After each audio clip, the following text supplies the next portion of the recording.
ओठवा लागे लाल फुलावा गोरे गोरे गाल गुला गुला करबू तू दूधावे के गुलावा।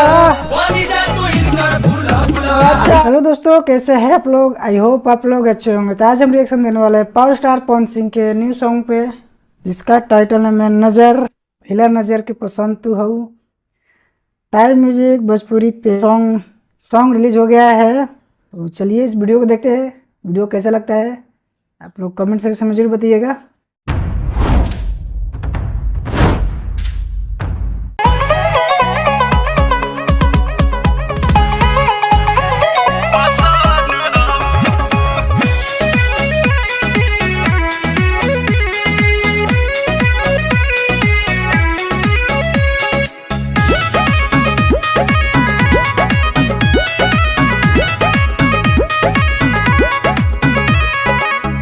न कबूतर की डाला तारा दाना, छोड़ेला ना आदत तू कैलो पमाना।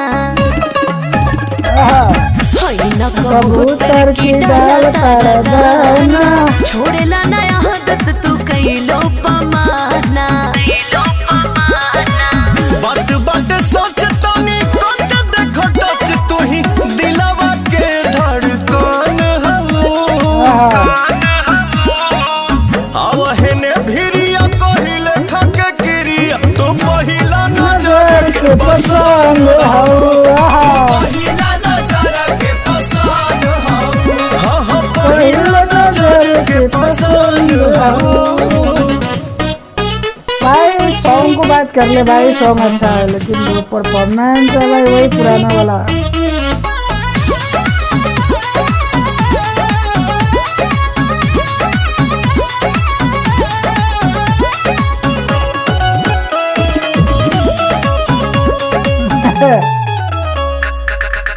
कजरा लगाइलू कारी कारी दिल से करेला बरियारी।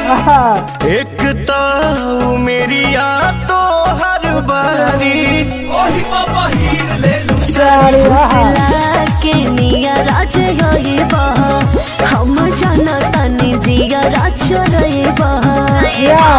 देखे खातिर रोजे आँख तोहर के खोजे तू ही तो हमर दर्पण हो। आवहने भिरिया कहिले खके क्रिया तू पहिला नजर के पसंद हो। तू पहिला नजर के पसंद हूँ। एहो पहिला नजर के पसंद हो।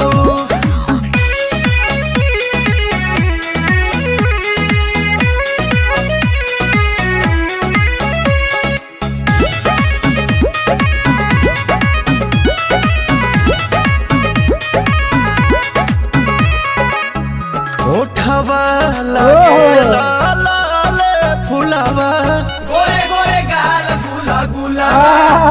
करबू तू दूधावे के गुलावा। बनी जा तू इनकर गुला गुला।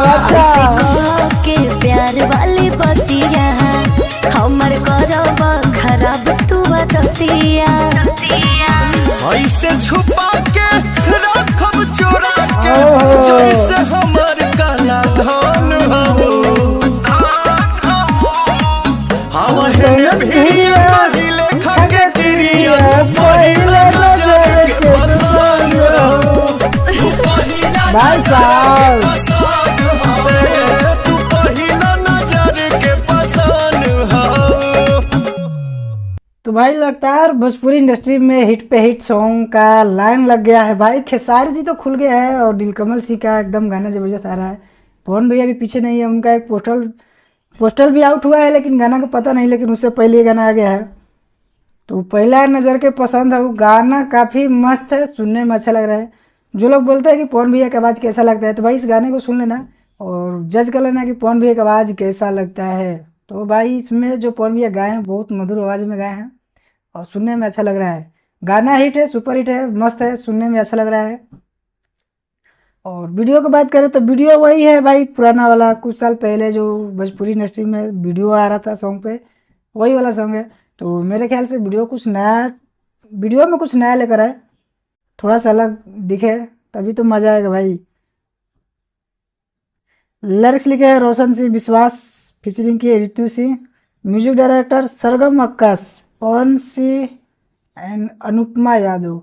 तो भाई अनुपमा यादव की बात करें तो बहुत दिन के बाद पवन सिंह के साथ गाना मिला है उनका एक। नहीं तो इतने सारे पवन जी का हिट गाना आया लेकिन उसमें अनुपमा जी नहीं आई। अनुपमा जी का आवाज़ भी ज़बरदस्त लगता है भाई, सुने होंगे आप लोग, तो गाना अच्छा लगता है उनका। और पवन सिंह का तो भाई बात ही मत करो भाई, वो पावर है, पावर स्टार है, पूरा भोजपुरी नहीं बॉलीवुड कहता है। तो ओवरऑल गाना ठीक है, मस्त है, सुनने में अच्छा लग रहा है। वीडियो को भाई बता दिए कि वीडियो में थोड़ा सा चेंज कीजिए, नए अंदाज में लेकर आइए, जो लोग नए अंदाज में जो पसंद करते हैं। मेरा व्यू पॉइंट है और आपका व्यू पॉइंट कुछ अलग हो सकता है, तो भाई बुरा मत मानना।